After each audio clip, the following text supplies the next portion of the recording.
గత ప్రభుత్వం 5 ఏళ్ల పాలనలో విధ్వంసం సృష్టిస్తే ముఖ్యమంత్రి చంద్రబాబు నాయుడు ఏడాదిలో రాష్ట్రాన్ని వికాసం వైపు నడిపించారు. సుపరిపాలనలో తొలి అడుగు పడిన ఏడాదిలోని రాష్ట్రాన్ని ఆగాధం నుంచి అభివృద్ధి దిశగా సీఎం చంద్రబాబు పరుగులు పెట్టిస్తున్నారు. ప్రజా సంక్షేమం, అభివృద్ధి లక్ష్యంగా శ్రమిస్తున్న సీఎం చంద్రబాబుపై ప్రజలకు నమ్మకం రెట్టింపు స్థాయిలో పెరిగిందని విజయవాడ ఎంపీ కేశినేని శివనాథ్ అన్నారు. ఈ మేరకు ఎంపీ కేశినేని శివనాథ్ ఒక ప్రకటన విడుదల చేశారు. ముఖ్యమంత్రి చంద్రబాబు అధ్యక్షతన సుపరిపాలనలో తొలి అడుగు పేరిట ఏడాది పాలనపై రాజధాని అమరావతిలోని సచివాలయం వెనుక భాగంలో నిర్వహించిన కార్యక్రమానికి ఎంపీ కేశినేని శివనాథ్ హాజరయ్యారు. ఈ కాలంలో విజయవాడ నగరం గురించి ఎక్కువ దృష్టి పెట్టాను. ఈ విజయవాడ నగరంలో మనం చూస్తే విజయవాడ నగరం చుట్టూ కూడా రైల్వే లైన్లు ఆకుపై ఉన్న నగరం. ఈ నగరంలో ట్రాఫిక్ ఇబ్బందులు ఎక్కువగా ఉన్నాయి. ఆటో నగర కార్మికులు, భవన కార్మికులు ఎక్కువగా ఉన్న ఈ నగరంలో మధ్య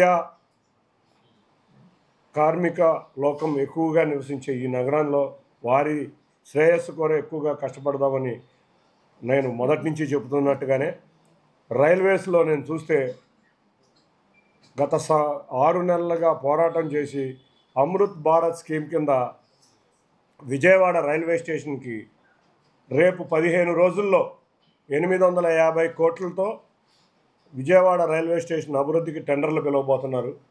15 రోజుల నుంచి నెల రోజుల లోపల ఇది నేను ఒక అద్భుత విజయంగా భావించవచ్చు. ఎందుకంటే పార్లమెంటు సమావేశాల్లో కూడా 2 సార్లు రైల్వే మంత్రి గారిని కోరటం జరిగింది. అంతేకాకుండా చంద్రబాబు నాయుడు గారు వచ్చినప్పుడు కూడా రైల్వే మంత్రిని చెప్పారు, మాకు విజయవాడ అనేది చాలా ఇంపార్టెంటు, అమరావతిలో భాగమైన విజయవాడ రైల్వే స్టేషన్ బాగుండాలనగానే మొన్నే నీతి ఆయోగ్లో క్లియర్ అయ్యి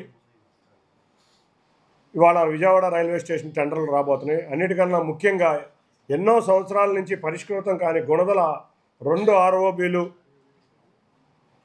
మధురానగర్ దగ్గర ఒక ఆర్ఓబి, ఓల్డ్ రాజేశ్వరరావుపేట దగ్గర ఒక ఆర్ఓబి, మన వెస్ట్ కాన్స్టిట్యున్సీని సెంట్రల్ కాన్స్టిట్యున్సీని కలిపే విధంగా ఇప్పుడు చాలా చిన్న వంతెనగా ఉంది. దానికి కూడా 4 లైన్ల వంతెన కింద డిపిఆర్. వీటికి తోడు డ్రైన్లు, విజయవాడ వెస్ట్ నియోజకవర్గంలో ఉన్న డ్రైన్లు ఎన్నో సంవత్సరాల నుంచి క్లీన్ చేయకపోవడం, వరదల వల్ల చాలా ఇబ్బంది పడ్డాం.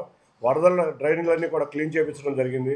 రాయలపాడులో కానీ కొండపల్లిలో కానీ 3 ఆర్ఓబీలు, ఎందుకంటే అన్ని ఫాస్ట్ ట్రైన్స్ వెళ్ళే దగ్గర 3 ఆర్ఓబీలు, సుమారు 8 ఆర్ఓబీలు పట్టాలెక్కించడం జరిగింది. తప్పకుండా 2-3 నెలల కాలంలో శంకుస్థాపన జరిగి వితిన్ సంవత్సరంన్నర కాలంలో ఇవాళ అన్నీ కూడా రైల్వేకు ఉన్న సమస్యలన్నీ తీరే విధంగా కృషి చేశారు. ఇంకొకటి అమృత్ భారత్ కింద మన గుణదల, అంతేకాకుండా మన